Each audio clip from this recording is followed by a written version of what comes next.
car camping and fasting and nature and shit.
Well, I'm on day 2 of my fast, day 1 of my road trip portion, and I'm now car camping. And I'm in Pulaski, New York at a campground I've stayed at before. Just gonna chill here, maybe go down to the river. It looks like it might fucking rain, which would suck. But I'm gonna start my trip off right with a little camping. I'm gonna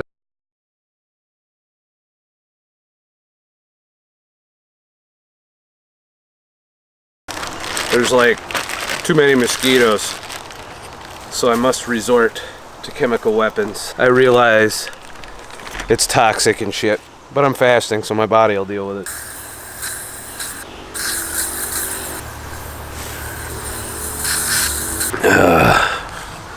Chemicals and shit.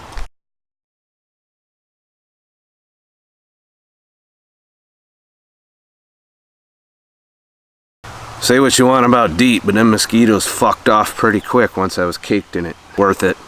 And I don't like bugs, so it's an issue in the wilderness. So there it is.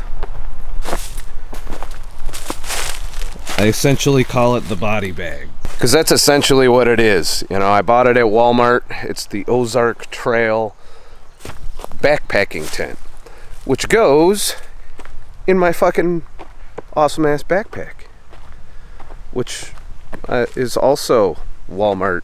I mean, Ozark Trail. It's like they designed it to hold that backpack. It's not the best backpack. It might be a little bit bulky as far as size goes. The weight's okay, but I'm used to carrying some heavy shit, because photography gear is typically heavy. So I might sleep in it. I don't know. Maybe I'll get my sleeping pad out and see how that goes. Won't have a pillow if I do that, because I want to test it as a backpacking solution. So I would divorce myself from the car while I did that. But since we're talking about camping and shit, it's time to talk about Prius camping and shit. So this is setup version 3.0 that I came up with to try and, you know, make things comfortable and happy for a week. A week is the longest I'll have stayed in this car so far. Obviously, as a trucker, I was out on the road many years, but sleeping in a Prius is a whole different thing than that. So first, let's open up the fucking trunk and shit. So here it is, Prius 3.0. I, of course, have went back to the truck mattress, which I took out of my Freightliner. They tend to throw them away when you switch trucks, so I, rather than being wasteful, kept it, because I knew I'd use it for some shit like this someday, or even put it into a tent. I don't think it'd fit in that particular tent, but a normal size tent it would. I've got all my clothes and shit, you know, some essentials, stuff to get work done, my photography gear, of course, and videography gear. I did bring the Nikon on this trip because I figured it would be kind of needed for the Adirondacks and shit. So that's that. So how did I set the bed so that it would lay properly?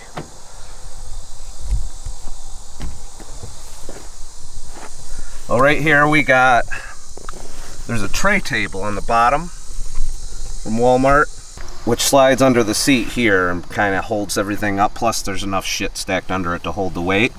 In here I've got cooking supplies, miscellaneous camping shit, propane stove, single bottle, single burner deal, and a lap desk for when I want to work. So, you know, the bed goes up there. I fit perfectly well on that bed and shit. So there's that. And of course on this side, when I slide the seat all the way forward, there's plenty of room to sit and do whatever, as you know, work. You know, there's a road bathroom there. Empty bottles come in handy when you're car camping. And of course up front, the firewood is just in there until I use it later. So there's really not much to it, you know. I only brought water. I only brought coffee. I did bring emergency food supplies. If you look at, you know, and of course emergency water, just in case I run out of water. And that's all there really is to it. That's my workcation, because I'm working, doing these videos, doing my fast, researching. I've got 2 books that I'm going to read while I'm out here. I'm going to edit while I'm out here. You know, I on my way here, I got a pay statement from the trucking company that I used to work for that casually employs me still, as in I could go in and, you know, probably get up to speed and get back out on the road if I wanted to. And it's been almost a year, and they still, I think I'm lost in computer space or something, and they just haven't cut me loose completely. I think if I walk back in, it'd be a little more complicated than just hopping in a truck. But I haven't desired to go back. You know, the fact that I'm doing this today, and you know, you guys are a part of this, a big part of this. The support that you guys have given me on this channel, both financially, both by watching, sharing, and getting people in on this, has been just mind-blowing. I never would have pictured myself where I am today doing this, and it's all possible for minimalism, which I'm not going to go into. This is more of the car camping setup video, but I generally like to have a little, you know, discussion with everything. I'm skipping the email portion for this because there's going to be plenty of time for me to film and address some of the minimalism questions. But the main thing I want to hit home is just the freedom of coming here, of having, like, I don't have to be anywhere today. I'm here because I choose to be. I'm not on a schedule. There's nobody telling me to hurry up. I don't have to set an alarm when I wake up. It's basically, I'm at my own pace. I'm in a peaceful, quiet environment. There's nobody in this campground right now. Like, I'm literally, I might as well be in the middle of nowhere. I can hear some traffic noise because we're still close to civilization. But I just wanted to make sure I have all my I's dotted and my T's crossed before I head over to the Adirondacks and deal with that shit. It's you know, because I'm nervous. I gotta say, I haven't done this kind of stuff as far as being in remote areas without cell signal in the wilderness. I was in the Adirondacks once when I was a kid, and the reason why I haven't gone back for a long time is I got lost for about most of a day. It wasn't even a big thing, but for me, I think I was 7 at the time, it was traumatic as shit. And you know, I eventually found my way back. I didn't have bug spray on, so I was being chased not just by mosquitoes, but these biting deer fly things that are painful when they bite your ass. And I had like 5 of them fuckers just orbiting my face. And I stumbled on somebody else's canoe and all of their supplies, so I probably wouldn't have died. But I had to find my way back to the group, and it was all stupid. I didn't have a shirt on, which was even more dumb. It was all my fault, you know. I went back to, I think to try and, I forgot something, and then I was going to catch back up to the group, but I ended up just getting turned around and off trail and lost. Well, if that happens while I'm solo, it's going to be rough. You know, I am telling people where I'm going, and when to try and expect to hear back from me. So I am taking some precautions, so at least if I'm missing for a week, they'll be able to find me. I have enough body fat to get me through probably 25 days if I get stranded somewhere, plus I brought 4,000 calories of emergency food. You know, and we'll see how I feel. The fasting is a risk on top of that because of the hydration and making sure I stay hydrated. I have my emergency water and all of that. But I'm enjoying the shit out of just being here. You know, I'm going to sit by the fire tonight, going to chill, maybe listen to an audio book or something, and just enjoy peace, serenity, and thinking, you know, and being okay with myself. Being okay by myself. Which is a thing, you know, that I don't think we really get to know ourselves until we spend some time alone in the wilderness by ourselves. And I first stumbled onto this when I was in Nova Scotia shortly after some shit happened. And I discovered that I was able to work things out just by being in a place with minimal real distractions that was calming. That, I don't know, I feel like there is something to this whole nature therapy shit and being out in the woods. And, you know, even though this is probably pretty cultivated by nature standards, like I said, I wanted to crawl before I run. It's helping me, I think. It's helping me be a better person. It's helping me, you know, be minimalist. It's helping me enjoy things. I never would have thought I would enjoy that camping in that Prius as much as I do. As I pulled out of the Syracuse today, as I pulled out of the city, I felt like $1,000,000. I was so happy. And when I'm home and I'm in the room and I'm, you know, usually huddled in there editing or doing whatever or watching YouTube videos, you know, I go out, I socialize, I have the drink occasionally, and all of that's okay, but I don't get that, I don't know, dopamine hit that I'm getting today. And I don't know why. You would think it would be the other way around. I'd be happy to get back home and all of that. A lot of people are like that. Am I changing? Am I becoming more of a wanderlust motherfucker? I don't know. But that's just some thoughts. So we'll be continuing to share my experience on this car camping excursion. I'm curious as to where I'm going to park, if I'm going to have to rent a campsite while I'm up in the Adirondacks. I'm going to try to avoid that by being a little stealthy and parking some places. I'm hoping it's remote enough to get away with that. But we'll see. We'll see how it goes. I know that backpacking in public lands, which is most of the Adirondacks, is labeled. I downloaded a map. As long as you're 150 feet away from a trail or a road, you can camp for free, according to the official government website for the Adirondacks. So, you know, if it worse comes to worse, you know, to me it's like, well, if I can park my car and then walk 150 feet and camp, why can't I just park my car and sleep in the motherfucker? So we'll test that out. Maybe I'll get a knock on a window, maybe I won't. This is going to be a hell of a trip. And I'm glad that I could share it with all of you because all of you are a part of this.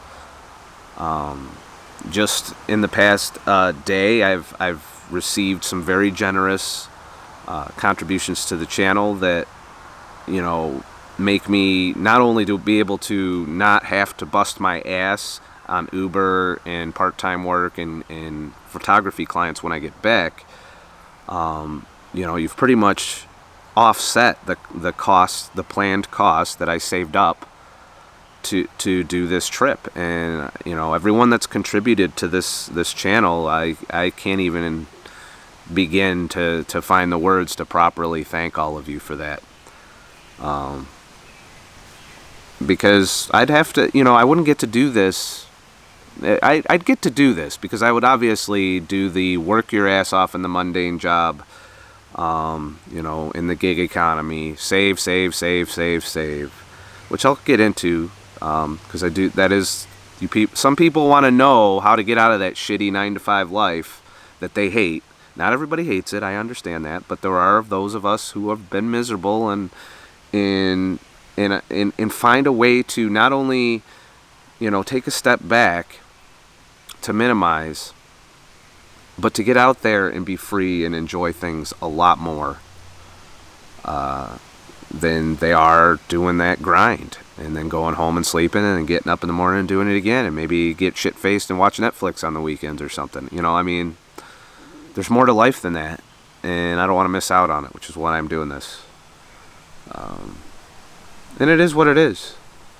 I wasn't going to do an email, but somebody did leave a comment or an email, I don't remember offhand. But it basically said that, okay, you're doing all this health and fasting and stuff, so you're probably going to live to be in your 80s, and you don't have a retirement. This is my retirement plan. I'm semi-retired. I am working, doing the things I love, which don't pay well. They pay more than Social Security, ironically. I'm making about probably $100 to $200 more than I would be taking home if I were 65 and on Social Security right now. And look what I'm doing with it. And it has the potential to grow, as the channel grows. I don't know how long this ride is going to last. I just know that for now, I'm going to be thankful for the time I get, and I'm not going to miss out on the opportunity that this has provided me. And you shouldn't either. Work on those skills of the things you're passionate and you love doing. And if you get good enough at just about anything, I've heard this should be on a fucking bumper sticker. But if you work hard, practice, and learn a skill that you love to do well enough, somewhere out there, someone will pay you to do it. And, that's kind of the foundation of the American dream, which I believe is being perversed and destroyed for most people nowadays. Get out there and do the things you love to do. And start off slow, integrate it into your life. But we'll get into that in the minimalism talk, which I will be filming soon. So, try to keep this one fairly short. I'm all set up. Remember, I'm not an expert. I'm just a fucking asshole. Please like and subscribe and hit the fucking bell for more shit. And I'll make more shit. If you found this video helpful or enlightening and you want me to keep doing this and maybe go out for longer than 7 days and do these wilderness fasts. Before I go, real quick, just to talk about that, I did have a hunger pang after the hike last night. About 2 hours later, I got hungry, but I just went to bed and woke up not hungry in the morning. I did have fat this morning with my coffee. I figured it's my last shot at having fat in my coffee. It's going to be black coffee and water unless I stop somewhere along the way, like a Starbucks or something, if I encounter one. I don't think there's a lot of Starbucks in the wilderness, but I am going to Sandy Beach for tomorrow's excursion. So there might be a chance for some fat. Plus, down the road is a convenience mart with heavy cream in it for $2 that I might just throw into some coffee and have some fat. It's okay. It's still a fast. It's still going to have the same results, but it might offset that first 3 days being a miserable, shitty experience when you do a long water fast. And it's interesting to see because this is day 2. If I do another bit of fat tomorrow, it's question, does that make this fast transition smoother through that first initial 72-hour period that's rough? Questions to be answered, but we'll see how it goes. Also, I lost 3 pounds since yesterday. Part of that's got to be water weight. I was sweating like a beast. But you know, I actually lost a 1/4 inch around the belly. I was at 36 this morning. I can still measure that while I'm out here, but I can't test my weight. It's already progress. Like, I could stop now and I am be golden. I'm at 36, but I want to take it down a notch. I want the healing properties more than anything, because I do feel I have not been nice to my liver, and I need to give my liver some healing and a break and some cleansing. Not to mention, who knows the toxicity that has gone on with the cheat day and being exposed to alcohol again. So that's why I'm doing this. You know, I speak about toxicity after just dousing myself with fucking DEET. But hey, sacrifice for comfort. That's how we all got in the space of unhealth that we are anyway. Now, before you go in and you quote how this DEET is going to cause me to die or give me cancer or cause all of these issues, I am well aware that it could probably do something like that. But that would be orthorexia creeping in, you know, if I avoided everything that was ever bad for me again. You know, you can't live your life that way. Sometimes you have to expose yourself to risk, which I'm doing by just doing this hike. You know, you could talk about the toxicity of shit, and then I could go out in the Adirondacks, get lost and die or fall off a cliff or get eaten by a bear. You know, there's all kinds of shit that can happen on this trip. You know, tomorrow going to the beach, I could get sucked under the water and die. I don't know. But does this mean I'm not going to do those things because they might result in that? You can't live your life like that. And if I do, you know, if I go out into the wilderness and don't come back, I'll have been doing something I love. And that's important. So, if anybody finds this shit, like some Blair Witch shit, make sure and post all my shit on my YouTube channel and shit. So I'm not an expert. I'm just a fucking asshole.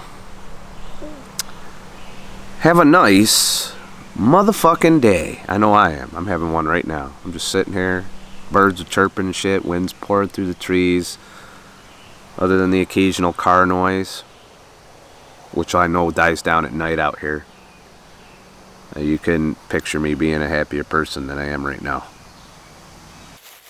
A little rough going into that river down there. That's why I'm wearing sandals.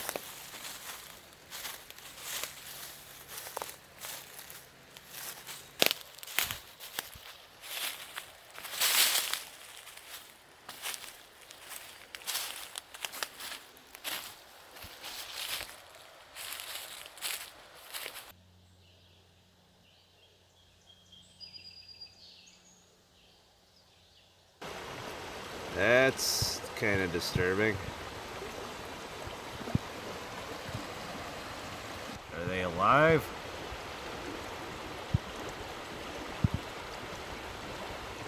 What the fuck are those?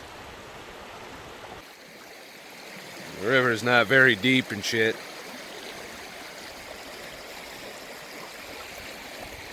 But I have it all to myself. Like, and this is kind of what I'm looking for this week.